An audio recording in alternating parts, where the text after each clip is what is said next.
So before we start, we're just gonna run through the ingredients to make sure that they have everything that they need for the baking today. So first of all, we need some chocolate.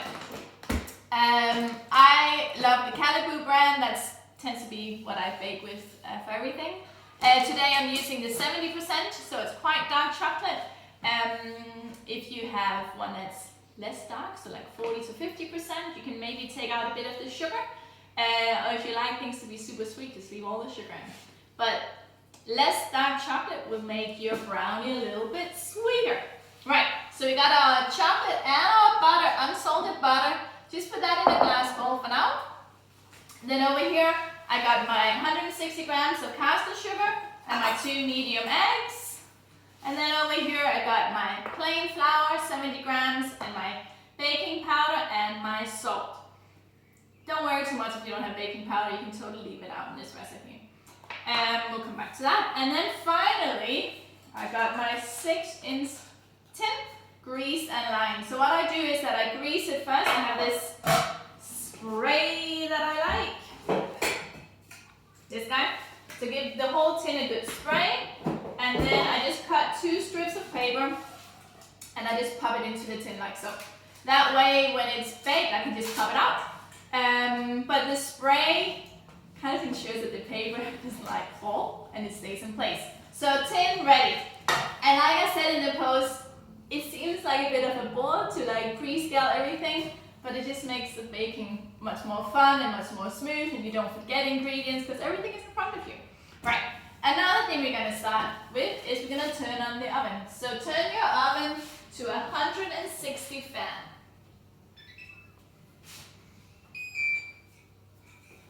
And just make sure that you have a little tray in there, or rack. Right. Chocolate on the side. So, in my saucepan over here, I just have a little bit of water. I'm going to put my glass bowl on top. This is called a bain-marie or double boiler, but basically what you want is for the water not to touch your chocolate. It's just the steam from the water that's going to melt your chocolate. And we're going to do this at a low heat. So let's all start by melting the butter and the chocolate together. Just give it a little stir.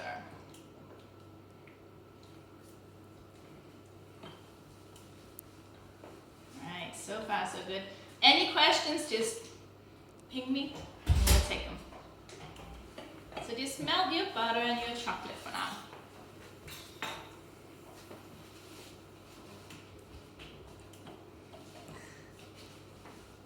So we're using the flour over here is 70 grams of plain flour, but you could also easily use gluten-free flour. You could use strong flour if you have it. Spelt flour you could use. Anything will do really in this. So just melt this and keep stirring it because you just want it to be melted, but we don't really want to heat it up too much because this is going to go into our egg mixture. So just keep stirring until it's nice and smooth.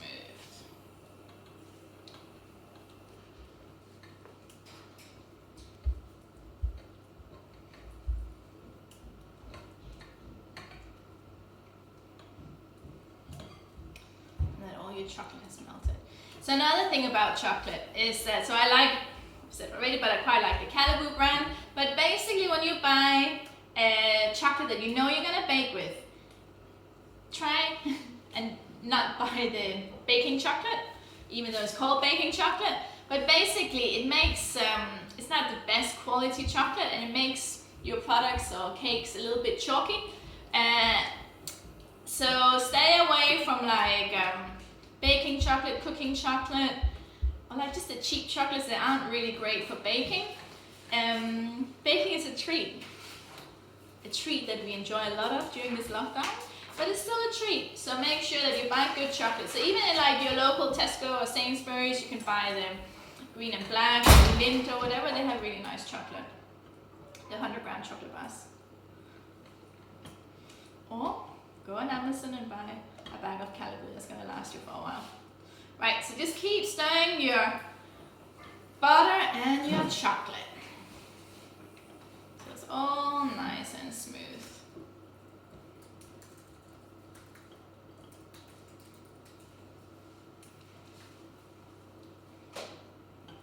I guess you could also do this in a microwave, but I don't have a microwave, so I'm not going to. But if you did it in a microwave, just keep it at the low setting and just give it like 20-second burst, and that should do the trick as well.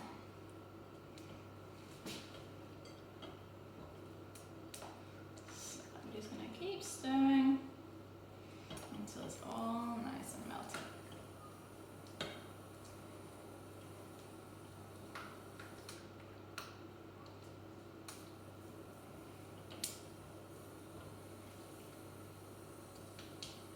So just melting our butter and our chocolate together here.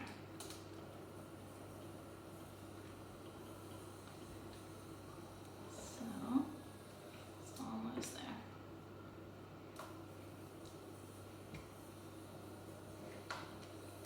If you're using nuts, I'm not going to because I have some brownie purists living in my household, but if you're using nuts, just grab maybe 50 to 100 grams of nuts and put them on the tray, and then you can just toast them in your oven while it's heating up. So the nuts, you just want to toast them for about 10 minutes at 160 degrees because that really brings out the flavor of the nuts. So you can do that now if you want to add some nuts to the brownie. Right. Just keep stirring this, and it's melting all your chocolate. And of course, if you bought a chocolate bar, you just chop it up a bit before you add it into your bowl here, so it melts a bit faster.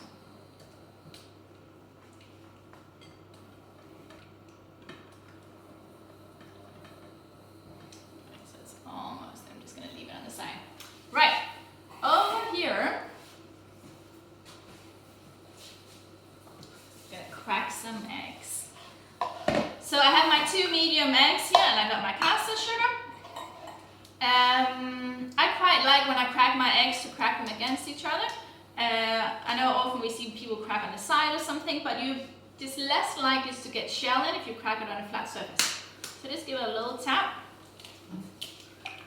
And also, I prefer to just do 1 egg at a time, because it's always your last egg you're going to get a piece of shell in. I don't know why. This is how it is. Right. So crack it on the table, the second one, and just add that into your sugar. You never want to leave your eggs hanging out in your sugar for too long without whisking it, so grab your whisk. We're just going to whisk this for about 2 to 3 minutes. So just bring out your muscles and give this a good whisk. You want it to go a bit paler in color, so right now it should be still quite yellow. You want it to go paler. We want the sugar to dissolve. Bit of multitasking here, just stirring my chocolate.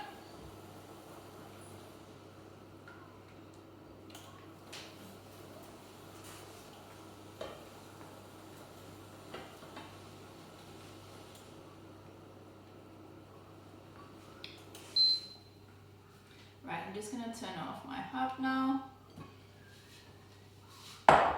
and take my bowl of chocolate and melted butter off. Right, so just wipe under here so you don't burn yourself on the hot water. Back to whisking.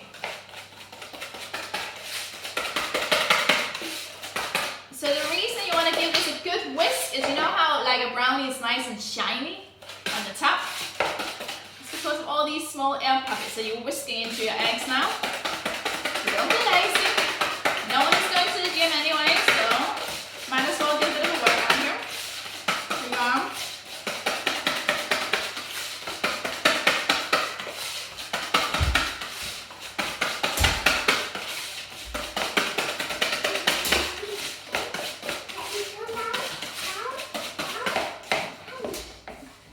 And just make sure over on your chocolate side that you have no lumps, so give that a nice little stir.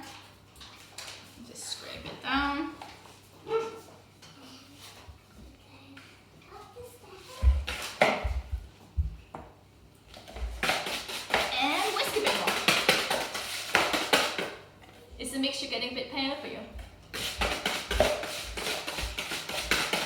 a look here, you see it's going a few shades lighter. Keep whisking. And in case you're asking me, but Maria, could I use my KitchenAid for this? I'm like, no, it's not worth it. It's only 2 or 3 minutes of whisking. Don't be lazy.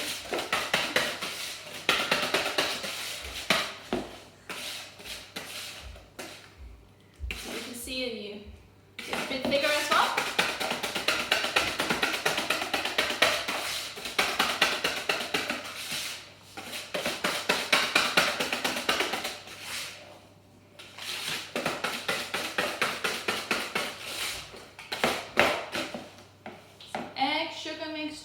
Chocolate over here on this side.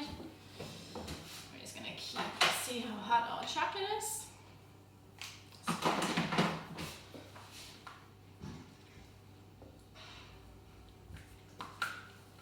So your chocolate mixture, I mean, it wouldn't ever get that warm if you're gonna keep stirring it. But you wanna make sure you can hold your hand comfortably on your chocolate mixture for at least 5 seconds before you pour it into your egg mixture. You don't want to shock your eggs because that's going to make them scramble again. How's the whisking going? Is everyone whisking?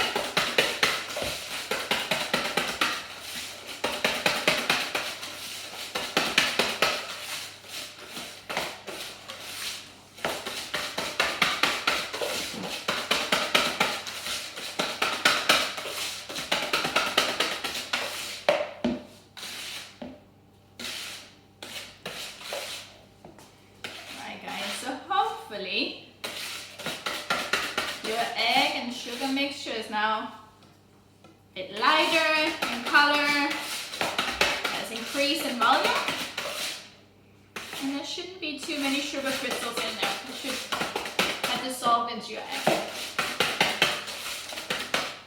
Right, here over the side, I got my plain flour or gluten-free, spelt, whatever you have at home, and into that I'm going to add 1/4 teaspoon of the baking powder. Make sure it's baking powder you're using, not baking soda. It'll taste that nice. And of course, when you do a teaspoon of anything, just run your finger over it. So you're only getting 1/4 teaspoon in here. And some salt. Salt is quite important when you bake with chocolate because it really brings out like the chocolate flavor. So make sure you always include salt when you bake your chocolate. Right.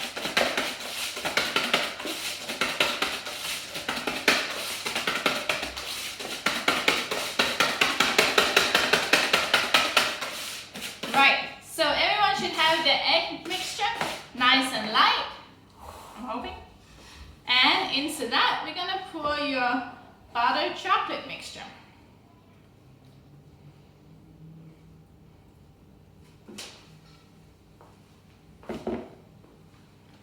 Scrape it out.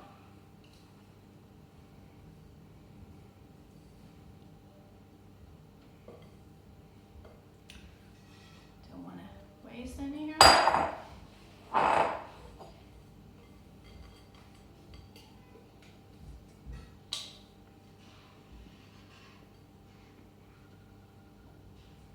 Right, so the chocolate butter mixture goes in. I'm just gonna give it a few whisks through so it all is nice and combined. And into this, we're gonna whisk our dry ingredients. So just combine your baking powder into your salt into your flour before you whisk it in. And you can do 2 additions. So do half of it first, sprinkle it over, and whisk half of it in.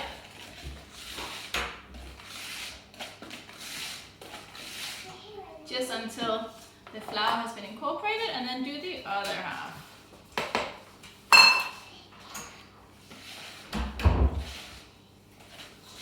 Right. So you don't want any flour lumps in there, but you don't want to keep whisking. Just make sure when you don't have any more flour lumps, you stop. So if you want to use nuts, now will be a good time to add them in. Your toasted nuts. Just fold them through.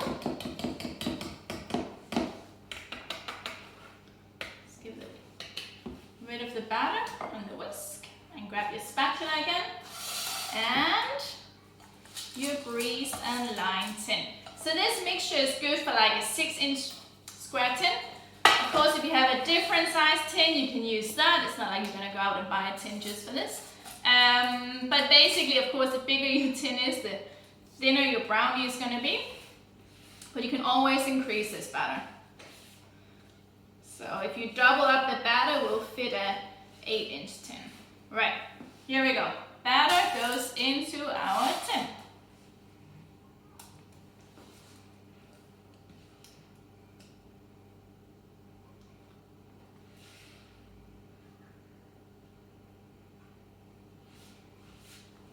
It looks good, huh?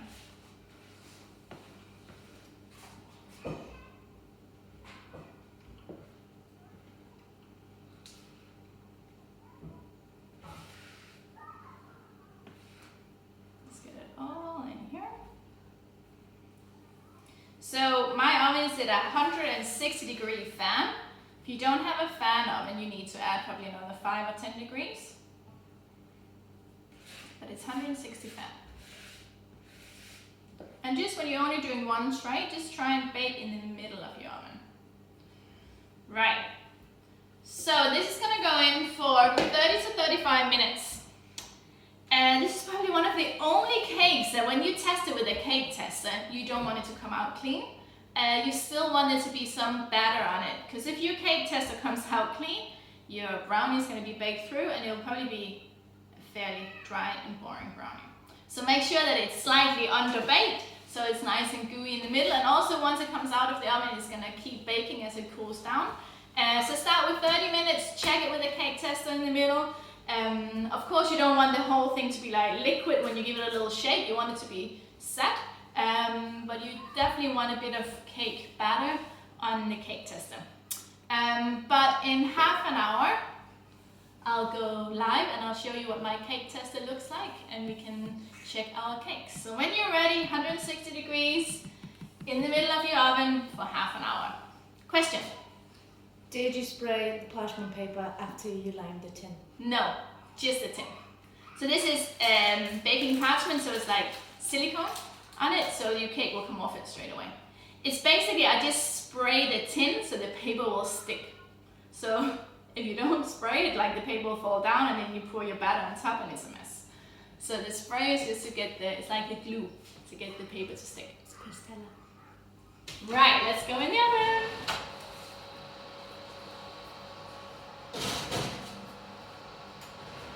If you're using grease-proof paper and not baking paper, you could spray it, because otherwise your cake will stick to it. But baking parchment, your cake shouldn't stick. Why can't you use the KitchenAid to whisk the eggs? Aha! You can't have the cake. No, I burn at least 10 calories whisking it. You can use the KitchenAid, but the problem with the KitchenAid is that you keep it on for too long. Just turn that on. And you get too much air into your eggs and your cake won't be able to support it. So the reason that we whisk it for just 2 to 3 minutes is because we want a few air pockets in your, it's almost like a bit like meringue, in your eggs. So you get that nice shiny surface on your brownie. But as you know, like a brownie is quite a dense cake. So it's not like another cake where you like whisk it forever to like get this nice like crumb in your cake. Because the cake won't be able to support it. It's like, it's a brownie, so it's dense, so there's no reason for whisking it in the KitchenAid. Yeah. Did you say 30 minutes? 30 minutes. 30 to 35. So let's check it after 30 at 160 degrees. I think that's everyone. Yeah, and also the reason that I said you can use like spelt or whatever flour, gluten-free flour you have, is because you're not relying on the gluten in your flour to keep the rise of your cake. Because again, it's a brownie, so it's a little bit dense, which is why you can get away with using different types of flour. Does it all make sense? Any more questions? Silence. All right, I'll see everyone again in half an hour. Bye.